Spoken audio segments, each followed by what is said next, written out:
बदरुद्दीन त्यागी, जो ज्यादातर लोग थे वो कलकत्ता और बॉम्बे से थे और सभी के सभी पब्लिसिस्ट थे। पब्लिसिस्ट का क्या मतलब होता है? या पब्लिशर थे, या प्रिंटर थे, या एडिटर थे, यानी किसी न किसी तरीके से प्रिंट मीडिया से जुड़े हुए थे। समझ आई बात की नहीं? तो ये सारे 72 लोग मिलकर के जो फर्स्ट जो फाउंडेशन असेंबली हुई कांग्रेस की, तो उसमें शामिल हुए। क्या आप मुझे बता सकते हैं कि कांग्रेस की स्थापना कब हुई? When it was founded Indian National Congress and by whom? बताओ सर 19 तुम अच्छा बताते हो। in 1960 ये काफी अच्छा है। 1885 December 1855 1885 December। नाउ फिर बाद में क्या हुआ? कांग्रेस तो मॉडरेट थी, उसने कई चीजें की। उसने पहले कहा कि आर्म्स एक्ट को वापस लिया जाए। आर्म्स एक्ट का मतलब लोगों को आर्म्स रखने की अनुमति दी जाए। और ब्रिटिश, जैसे हम लोग में यूपीएससी होता है, तो ब्रिटिश सर्विस कमीशन बीएससी, उसके थ्रू हमें अपीयर होने का मौका मिले। और ब्रिटिश एडमिनिस्ट्रेटिव सर्विसेज, जैसे आईएएस है वैसे बीएएस है, तो हमें भी सिविल सर्विसेज में एग्जाम देने का मौका मिले। और साथ ही साथ जो वहाँ का भी आपको मालूम है एमएलए, एक होता है एमएलसी, तो वहाँ लेजिस्लेटिव काउंसिल में कुछ सीटें इंडियंस के लिए भी दी जाए। ये सारी चीजें मानी। अब देखो, इसके अलावा the early Congress also raised a number of economic issue that it has led the India to poverty and famines. उसने बताया कि ब्रिटिश रूल ने इंडिया में पॉवर्टी एंड फेमाइन लाया। फेमाइन का मतलब जाते हो भूखमरी। तो इसलिए उसे क्या करना चाहिए? तो increase in the land revenue has impoverished peasants and zamindar. British सरकार को तुमने शुरू में पढ़ा था कैसे उसने लैंड रेवेन्यू बढ़ाया। तो अलग अलग तरीके से वो लैंड रेवेन्यू साउथ में अलग तरीके से बढ़ाती थी, तो कहीं अलग अलग है, जैसे रोतवारी है ना, ऐसे चलाती थी कि नहीं? परमानेंट सेटलमेंट भी कराती थी। हाँ, तो इस तरीके से उसने कहा कि Congress demanded reduction of revenue. तो अब और भी डिमांड की, कल 4 डिमांड लिखाई थी, लेकिन इंडियन नेशनल कांग्रेस ने और क्या किया? सो कांग्रेस डिमांडेड, पहला रिडक्शन इन रेवेन्यू। रेवेन्यू का क्या मतलब होता है अभी? टैक्स। यस, टैक्स में छूट दी जाए, रिडक्शन हो इन रेवेन्यू। फिर दूसरी चीज ये भी मांगी कि cut in military expenditure and more funds for irrigation, कि ज्यादा सेना में मत खर्च करे। ब्रिटिश हमारे टैक्स को सेना ही बढ़ाती चली जा रही है, तो उसने ये भी कहा कि मिलिट्री एक्सपेंडिचर कम करे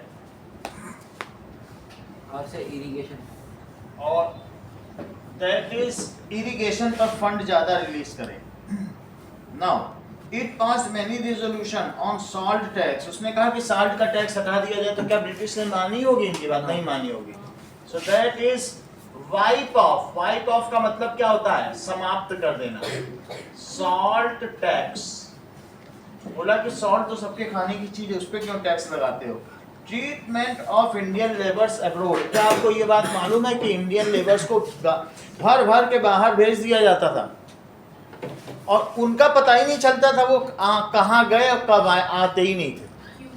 क्यों? क्योंकि वो स्लेवरी का सिस्टम था। यहाँ से आपने देखा कि साउथ अफ्रीका के जो आदिवासी लोग थे ना, ट्राइब लोग, वो काम नहीं करते थे ब्रिटिश के लिए, तो वहाँ दूसरे जगह, और जबकि इंडियंस क्या थे, वो ओबेडिएंट थे, वो काम करते थे। तो यहीं से भर भर के साउथ अफ्रीका भेज रहे थे, अफ्रीका भेज रहे थे, साउथ अमेरिका भेज रहे थे, जहाँ जहाँ उनकी कॉलोनीज थी यहीं से ही तो भेजे गए सबसे।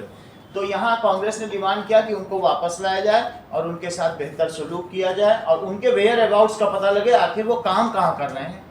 मतलब वो अभी इसके से काम करते थे, काम करवाते थे, बस खाना देते थे। एक तरीके का बॉन्डेड लेबर, बंधुआ मजदूर थे। कुछ पगार नहीं मिलती थी, बस खाना दो, काम करते रहो, जितना मर्जी काम करो। उस चीज को क्या कहते हैं? Bonded labour. तो उन्होंने क्या कहा? The treatments of labourers working abroad. ये नहीं कहा कि बुला लो, अच्छा ट्रीटमेंट।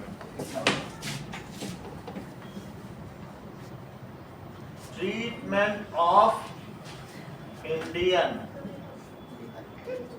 laborers working abroad. उनके लिए तो स्लेव थे, लेकिन कांग्रेस उन्हें वर्कर बुलाती थी। चलिए नाउ, इसके अलावा सफरिंग ऑफ फॉरेस्ट ड्वेलर्स। क्या आपको ये मालूम है फॉरेस्ट ड्वेलर्स को उनके फॉरेस्ट से सही निकाल दिया था? एक फॉरेस्ट एक्ट आया था। हाँ, फॉरेस्ट। फॉरेस्ट एक्ट में उन्होंने क्या किया था, बोला आप नहीं रह सकते तो ट्राइब कहाँ जाएंगे? तो फॉरेस्ट ड्वेलर्स को तुमने निकाल दिया, उनके रहने का तो इंतजाम करो। तो उसके लिए उन्होंने क्या डिमांड की बताई? आल्सो पे अटेंशन ऑन सफरिंग ऑफ। और वही लोग हैं जो जगह जगह घर बनते हैं ना, वही आदिवासी लोग काम कर रहे हैं। अब बाकी जो शेड्यूल्ड कास्ट थे वो तो चमार कहार ये सब बने, ये जो मोची ओची हैं ये सब शेड्यूल्ड कास्ट का हैं। तो इनको तो इनका अपना काम था, वो कर रहे थे, लेकिन बेचारे जो जंगलों से निकाले गए वो कहाँ जाए? उनको तो कुछ नहीं आता था। तो जहाँ मकान बने, रोड बनी, उन्हीं सब जगह वो काम किया। Pay attention on forest dwellers. Dwellers जो फॉरेस्ट के उन्हें ट्राइब कहा जाए, आदिवासी। अब देखो, the Congress did not talk on behalf of professional group zamindars and industrialist. तो despite being a body of educational, Congress ने किसके बारे में बात नहीं की? On behalf of professional groups, zamindar and industrialist के बारे में कोई बात नहीं की। The moderate leaders wanted to develop public awareness about the unjust. तो उसके लिए उन्होंने आर्टिकल निकाले। जब थोड़ा उनको मिल गया अधिकार, ठीक है तुम लोग पब्लिश कर सकते हो, तो फिर उन्होंने आर्टिकल निकालना शुरू कर दिया। उन्होंने क्रिटिसाइज किया ब्रिटिश रूल को अपनी स्पीचेस से। अब send representative to different parts. What was necessary was to express their demands and make the government aware. वो अपनी ज़्यादा वो लोगों को मोबिलाइज कर रहे थे। क्या तुम समझते हो मोबिलाइज करना क्या होता है? हाँ, इकट्ठा करना, आंदोलन करना, इसको कहते हैं मोबिलाइजेशन। बड़ी बड़ी पार्टियां क्या करती हैं? क्या वो लोगों को मोबिलाइज ही करती हैं? So Congress wanted to get support of people, क्योंकि बनी ही थोड़े दिन पहले थी, अभी तो 1885 में बनी थी, धीरे धीरे लोग इसको पहचान रहे थे। So Congress wanted to mobilize people so that British government should pay attention on Congress. जितनी ज़्यादा तुम्हारे पीछे शक्ति होगी तभी तो तुम्हारी बात सुनी जाएगी, और फिर उससे क्या होगा? कांग्रेस का वेटेज बढ़ेगा, उनको ऐसे MLC that is legislative council में सीटें मिलेंगी। समझ में आई? ये बात किसने कही कि freedom is our birth right, स्वतंत्रता हमारा जन्म सिद्ध अधिकार है? ये यस, बाल गंगाधर तिलक। तो अब एक और बात आ गई, freedom is our birth right. क्या आपने इतनी सारी डिमांड सुनी, इसमें प्रभात कोई ऐसा था कि हमें फ्रीडम दे दो? ये तो कोई एक भी डिमांड नहीं थी। अभी तक 4 वो राज के पास कोई डिमांड है, लेकिन ये फिर किसने बोला? और बाल गंगाधर तिलक वो भी कांग्रेसी ही थे। तो उन्होंने बोला कि many Indians began to raise question about the political style of Congress. लोगों को शक होने लगा ये कांग्रेस किस स्टाइल में काम करती है। Bengal, Maharashtra, Punjab leaders such as Bipin Chandra Pal, Pal, Bal, Lal, 3 लोग हैं, लाल, बाल, पाल, ये तीनों कैसे लीडर थे? कौन कौन से? That is Lal, Pal and बाल were the Congress leaders who had acquired extremist. उन्होंने एक्सट्रीमिस्ट व्यू अपनाया, मॉडरेट नहीं अपनाया। कैसा बनाया? गरम दल। ये नरम दल थी कांग्रेस, और कांग्रेस के 3 नेता गरम दल के कहे जाते। Radical Congress leader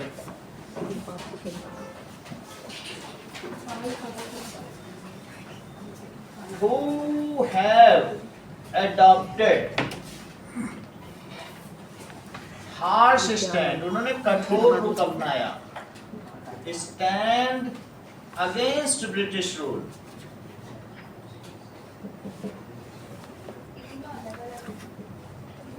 That is Lala Lajpat Rai, Bipin Chandra पाल और बाल गंगाधर तिलक।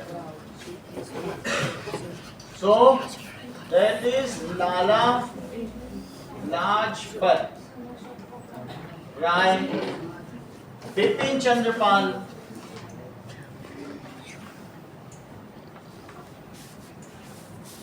और तीसरा है बाल गंगाधर तिलक एंड बाल Gangadhar Tilak were these leaders. Now, Bal Gangadhar Tilak has raised a slogan that freedom is our birthright. स्वतंत्रता हमारा जन्म सिद्ध अधिकार है.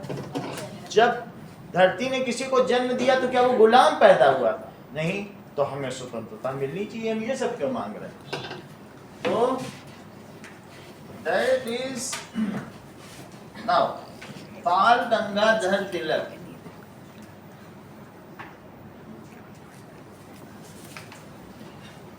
raised a slogan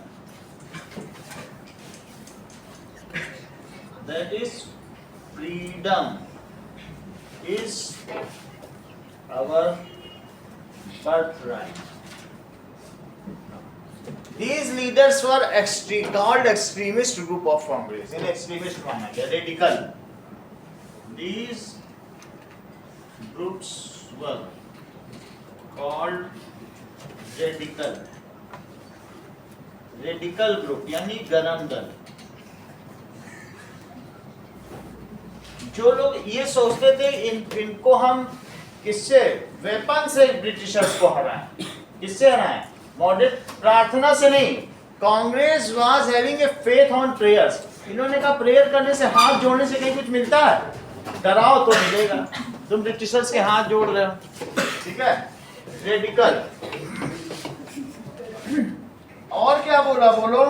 Riddhi and freedom is our birth right and I shall get it. और मैं इसे पाकर रहूंगा. देखो लिखा है बुक में, and I shall get it.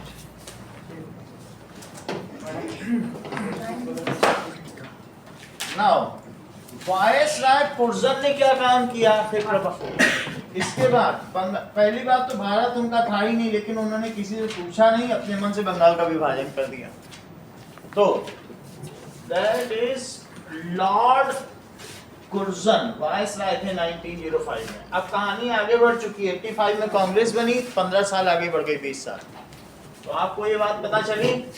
अच्छा, ये भी बात है सर, बाल गंगाधर तिलक जो थे उन्होंने बोला कि freedom is our birth right, और आपने बोला कि वो कांग्रेस में थे, तो कांग्रेस ने तो मांग ही नहीं की थी. तो ये हाँ, तो ये तीन लीडर फिर ये गरम दल के बोले गए, और फिर कांग्रेस ने मेन स्ट्रीम से इनको अलग रखा, कहीं इनको नेता नहीं बना.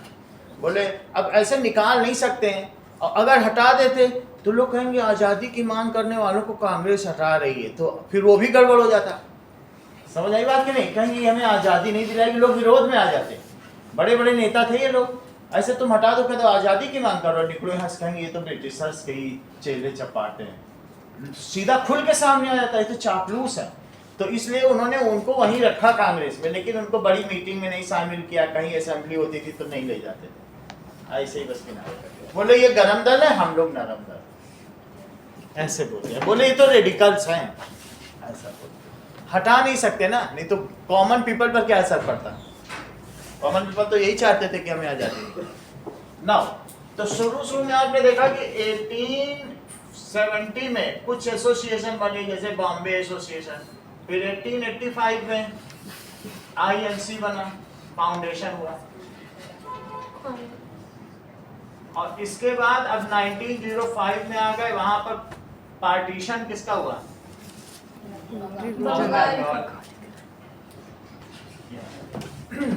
Associations form, that is political parties बनी, जो जिनके तुम लोगों ने नाम देखे, पॉलिटिकल पार्टीज. बंगाल का पार्टीशन हो गया. हाँ, अब ये देखिए, ये बहुत बड़ी बात है. फिर यही जो पार्टीशन होगा उसी से बांग्लादेश बनेगा आगे चल के.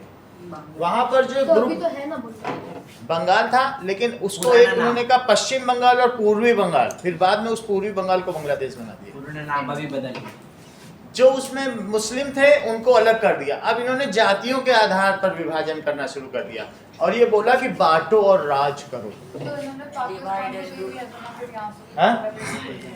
पाकिस्तान को गिर तो फिर बांग्लादेश उन्होंने बोला कि बांग्लादेश नहीं किया, ये देखो ये इंडिया बन गया और यहाँ पर इन्होंने क्या किया, ये देखिए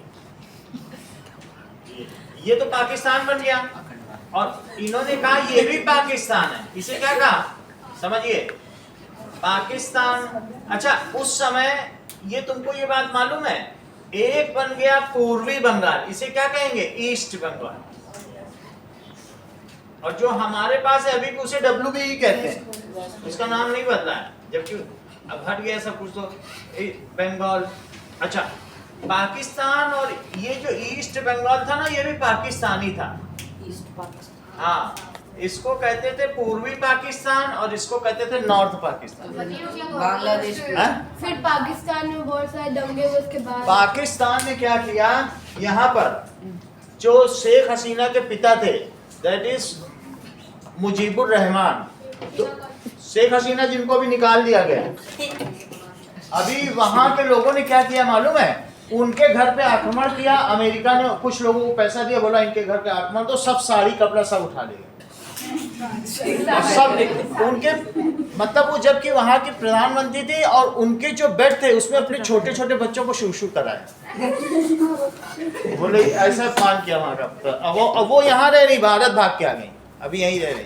अब वहाँ जो यूनुस सरकार है ना, वो कह रही इनको दो, इनको फांसी चढ़ाना, दे ही नहीं रही भारत सरकार। समझ आई, मतलब बांग्लादेश की थी और वहां पर अभी है, लेकिन मैं उनकी बात नहीं कर रहा हूँ, उनके पिता की बात कर रहा हूँ। उनके पिता का क्या नाम था, मुजीबुर रहमान। सुनो, यहाँ 147 सीट है और यहाँ बहुत भीड़ है। जनसंख्या के मामले में मैंने बताया था वेस्ट बंगाल में बहुत ज्यादा पॉपुलेशन, 200 सीट है लोकसभा की। 200 सीट में शेख हसीना के पिताजी 199 सीट अकेले ही जीत गए। उसके पास समझ आए कि नहीं, तो एक और किसी के पास चली। और यहाँ 147 में 100 सीट पाकिस्तान पीपल्स पार्टी जीती, 47 कुछ। अच्छा बताओ, ये सब पाकिस्तान है तो किसको प्रधानमंत्री बनना चाहिए, 199 भाई ये तो टोटल एक ही पाकिस्तान है ना। इन लोगों ने कहा नहीं नहीं, कुछ धांधली हुई है और इसको बना दिया। बोलो ये गलत है कि नहीं, 199 सीट। इसे ये लोग क्या करते थे, इसे बहुत इंफीरियर देखते थे, कहते थे ये लोग मुजाहिदीन है, दीज आर सेकंड सिटीजन। क्या तुम्हारे ही देश के आधे लोगों को गलत है कि नहीं, आप बोलो। पाकिस्तान था, दोनों पाकिस्तान थे। फिर यहाँ से इनमें मतभेद शुरू हो गया कि हम जीत भी जाएं, इसका मतलब हम कभी कुछ बन ही नहीं सकते, तो सीधी नाइंसाफी है ना, इनको बनाया ही नहीं। और फिर क्या किया, इन्होंने सारा फंड यहाँ ले गए और फिर सब फंड लिया, इसको कुछ नहीं दिया, ये गरीब होता चला गया। करीब 15 साल तक इतना पिछड़ा कर दिया। फिर इसके बाद इन्होंने क्या किया जानते हो, शेख हसीना के परिवार के 19 लोगों को और मुजीबुर रहमान को भी मार डाला। तो शेख हसीना कैसे भाग गई इंग्लैंड भाग गई और फिर 30 साल रही। जब सब सुरक्षित हो गया, यहाँ चौपट होने लगा, तब आई, उसकी बाद में बात करें। लेकिन तुम समझ गए ना, माँ बाप सब जितने घर के लोग थे और आस पड़ोसी सब, जितने परिवार के 19 लोगों को मारा चुन चुन के। ये बच गई किसी तरीके, 6 साल की थी, बच गई। 6 साल की थी तो इनको किसी अधिकारियों ने बचा के किसी तरीके से भेज दिया। ये अब देखो, इस समय इंदिरा गांधी की सरकार थी, तब इन्होंने देखा ये इन पे अत्याचार कर रहे हैं, इन्होंने यहाँ पर अपनी सेना भेजी, भारतीय शांति सेना। और फिर इन्होंने यहाँ की जो आर्मी थी ना, जो लोग विद्रोही गुट थे, उनका साथ दिया और बोला ये मौका है, तुम अलग हो जाओ, नहीं तो पाकिस्तान सरदा था, यहीं से हवाई जहाज उड़ा के यहाँ लाता था दिल्ली के ऊपर से, कब बम गिरा दे। उसके पास कहता हमको रास्ता तो जाने का, हमारे तो 2 घर हैं। तो ये अंग्रेजों की चाल थी, समझ आई बात की नहीं। यहाँ ज्यादा मुस्लिम थे तो मुस्लिम और हिंदू के आधार पर विभाजन किया बंगाल का, जिसकी हम बात कर रहे हैं। किसने किया, लॉर्ड कुर्जन ने। फिर बाद में पाकिस्तान बन गया तो सब पाकिस्तान बन गया। पाकिस्तान ने क्या किया बताइए, इनके साथ अच्छा व्यवहार नहीं किया, और जो यहाँ के सबसे बड़े लीडर थे क्या उन्हीं को मरवा दिया। फिर उसके बाद जब इंडियन आर्मी वहां पहुंची तो इसके 90,000 सैनिकों ने आत्मसमर्पण कर दिया बंदूक के साथ। 90,000 बोले हम नहीं लड़ पाते। तो जब, लेकिन इंदिरा गांधी ने बोला ठीक है तुमको छोड़ दिया, नहीं तो बहुत ब्लैकमेल किया जा सकता था। कश्मीर वापस लिया जा सकता, कुछ नहीं किया इंदिरा गांधी। नहीं तो उन्हीं 90,000 सैनिकों को छोड़ने के बदले कश्मीर ले लेती। क्या कश्मीर पहले हमारे पास नहीं था? नहीं, उस समय नहीं था। ये 1972 की बात, 71 वार की बात कर रहे थे, ये वाला वार। समझ में आ गई बात? तो इन हाँ बोलो। ये तो हमारे ही हाथ में था, वेस्ट बंगाल ले सकती थी, ये भी एक गलती थी। हम उसका विलय कर देते, लेकिन विलय नहीं करना चाहते। तो विलय किसी भी बस स्थितिवश नहीं किया होगा। चाहते तो मिला लेते, लेकिन इंदिरा गांधी ने नहीं मिला। ठीक है, इतनी बात तो समझ में आ गई कि नहीं? अब हम देखेंगे 1905 में क्या हुआ। तो मुजीबुर रहमान की बेटी अभी दिल्ली में रह रही है, आप देख लेना, शेख हसीना। तो है ना, बात क्या है कि अभी हाल फिलहाल की खबर है, 1.5 महीने पहले। 1905 में लॉर्ड कुर्जन जो वायसराय थे, उन्होंने क्या किया बोलो? Has done partition of Bengal. Has done, किसने किया? Lord Curzon. जब लॉर्ड लगे तो समझो ये वायसराय हैं।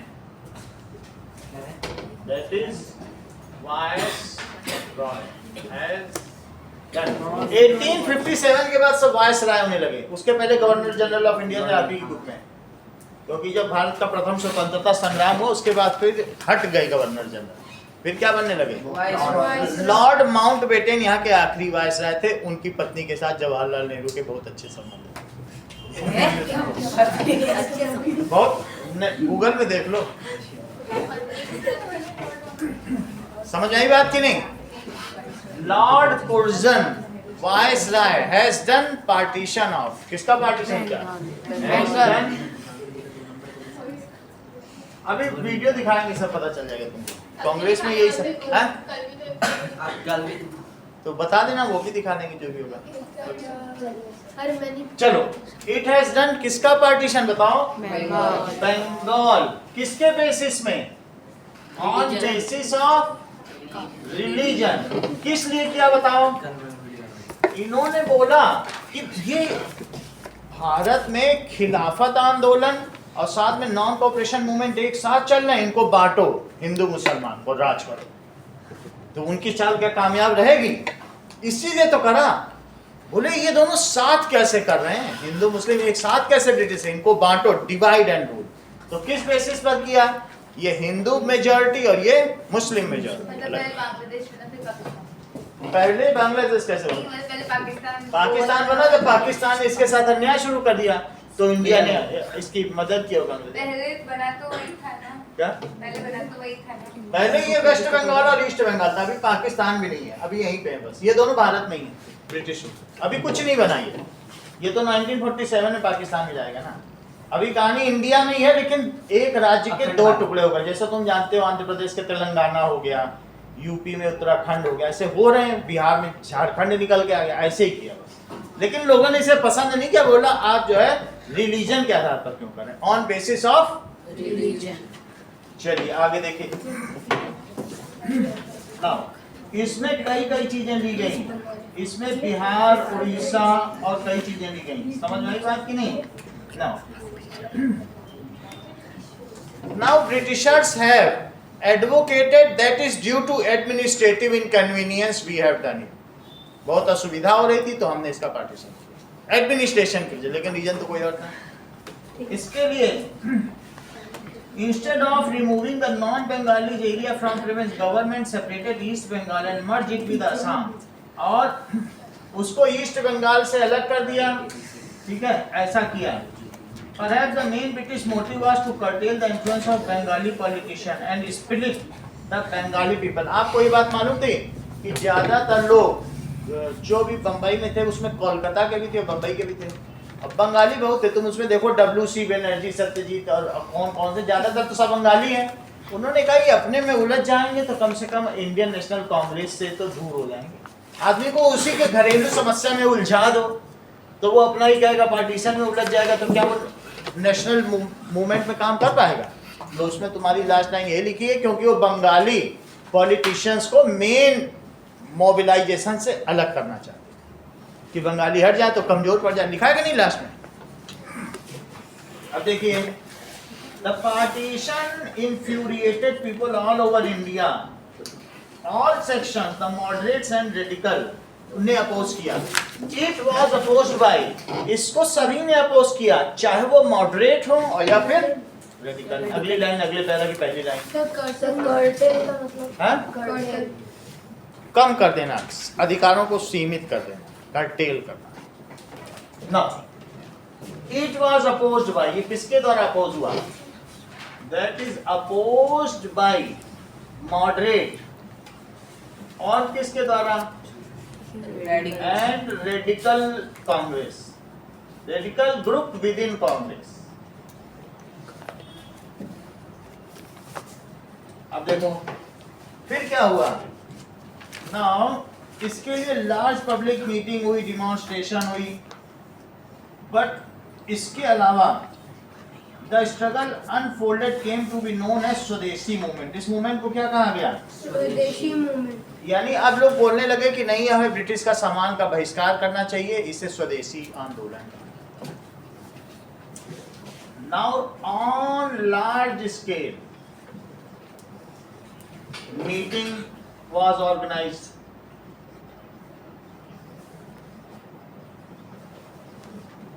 It was the British clothings were opposed and the Indian clothings were promoted. इसको क्या कहा गया? स्वदेशी मूवमेंट. तो जैसे खादी को प्रमोट किया गया, खादी was promoted and जो British clothes were opposed. It was called, ये जो तुम चैप्टर पढ़ रहे हो, ये बिल्कुल यही चैप्टर 9th में भी मिलेगा, यही 10th में भी मिलेगा, आगे भी लोग यही है, बिल्कुल थोड़ा बहुत बदल के मिलेगा. आप ये पढ़ लोगे, समझो 3 साल के लिए पढ़ रहे हैं, बिल्कुल यही. तुम उठा के देख लो, यहाँ बुक रखी, सब वही यही हम पढ़ाते हैं. वीडियो देख लेना, 9th को भी यही पढ़ाते हैं. वर्ल्ड हिस्ट्री कुछ नहीं है ये.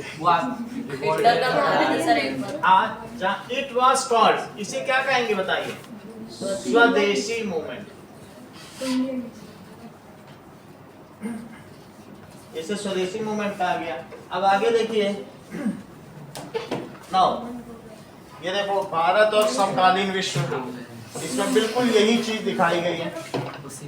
जो चीज आप पढ़ रहे हैं, ये सब वही है. हाँ? वीडियो तो दिखा दें. वही चीज सारा का सारा पूरा चैप्टर भी वही है. नेशनल मूवमेंट, भारत में राष्ट्रीय आंदोलन. अब ये देखो,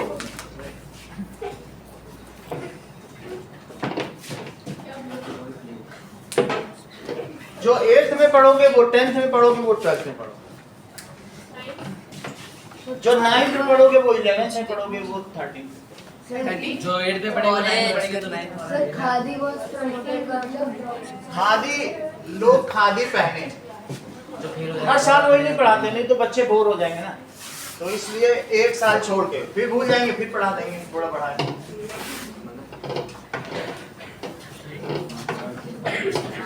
अब वो त्रिशु जो 10th की हैं, वो किसी की आप लोगों में हर्ट का डायग्राम देख रही थी कि नहीं? 10th और 8th, अगर तुम 10th के बगल बैठ के पेपर दे रहे हो तो तुमको बिना पढ़े जाने की जरूरत है. बिना पढ़े जाने की, पढ़ के मत जाना, ये 12th के बगल बैठ जाओ. उनका बोर्ड एग्जाम होगा. अब जरा देखो.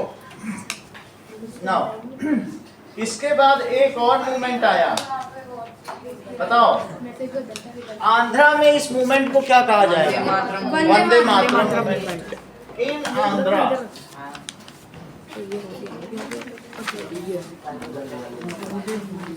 इट वॉज कॉल्ड वंदे, यानी माँ की पूजा, वंदे मातरम मूवमेंट. तुम लोगों को ये जो हमारा एक राष्ट्रगान, एक राष्ट्रगीत है, वंदे मातरम, सुजलाम सुफलाम मलयज शीतलाम मातरम वंदे वंदे मातरम, है कि नहीं? तो ये भी हमारा राष्ट्रगीत है. हाँ. चट्टोपाध्याय. प्रोड्यूसर का अब जरा देखिए अगले पेज में क्या लिखा है, लाला लाजपत राय, जिन्होंने क्या बताया बोलो, स्वतंत्रता हमारा जन्म सिद्ध अधिकार है और हम इसे पाकर रहेंगे। उनकी फोटो बनी देखो। सर वंदे मातरम मूवमेंट किसने स्टार्ट किया था? आंध्र प्रदेश में और डेल्टाई रीजन में। क्या आप जानते हैं डेल्टा कहाँ है? सर ये गोदावरी सर ये लाला कृष्ण ये यहीं पे तो डेल्टा आएंगे हमेशा, डेल्टा निकले तो यहीं पर ये मूवमेंट। जो लाला लाजपत राय थे वो आर्य समाज के हाँ। एक्टिव मेंबर थे और नमक जब अभी दांडी मार्च में इन्हीं के सर पे चोटें आई थी, फिर उसके 1 साल में मर गए। उसको अभी वीडियो में दिखाएंगे सारे अब देखो तो उन्होंने तो कहा था जय जवान जय किसान। यहाँ तक कि तुम्हें बात पता चल गई कि क्या क्या बातें हमने बताई, थोड़ा वीडियो देखो। सर आज सर ने आप- तो वो कहा था ना जय जवान जय किसान। सरदार और सर वल्लभ वो भाई आपने पटेल बोला का था कल, सर वो कल सर आपने कल जय बोला जवान जय किसान तो लाल बहादुर शास्त्री। वो सर आपने बोला था कल कि वो मतलब लाल बहादुर क्या शास्त्री। चीज? ब्रिटिशर से पूछा था कि हम बच्चे हैं, बच्चे हाँ, वो सब भी बताया। वो अभी आगे की कहानी अभी नहीं बता सकते। क्या हो गया? क्या हो गया? अरे जैकमेन स्पीच।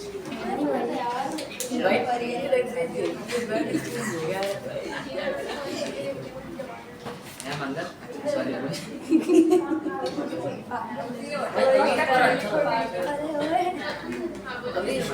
मस्त लगा।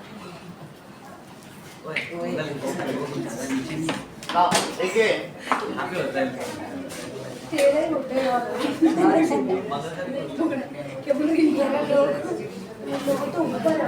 वही तो ऊपर है, इसका इतना नीचे क्यों लग रहा है? गांधी को भी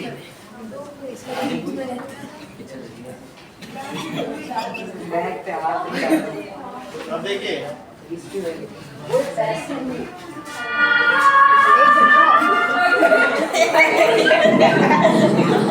ये देखो अब ये जा रहे हैं कहाँ पे बताओ, ट्रेन में, दक्षिण अफ्रीका में, साउथ अफ्रीका के बारे में सोचा गांधी जी। ये कहानी है।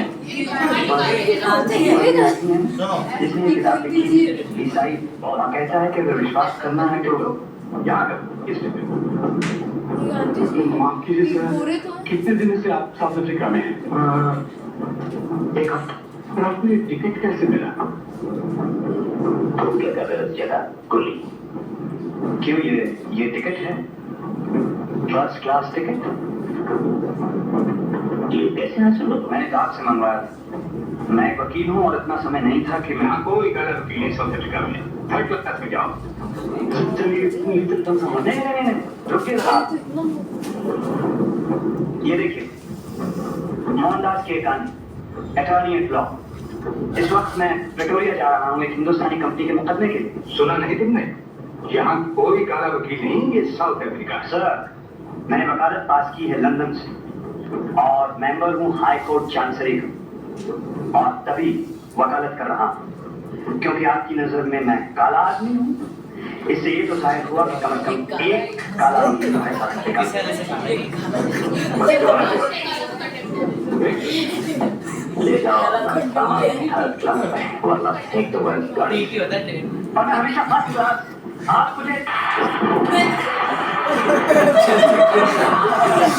सर चलती ट्रेन से पूरा रही है। आज ट्रेन लोग के सब बाहर फेंक दिया जब भी इसके पास टिकट गांधी जी का। आप ये ये साउथ अफ्रीका में हुआ है। साउथ अफ्रीका में, साउथ अफ्रीका अमेरिका नहीं कहते, यहाँ से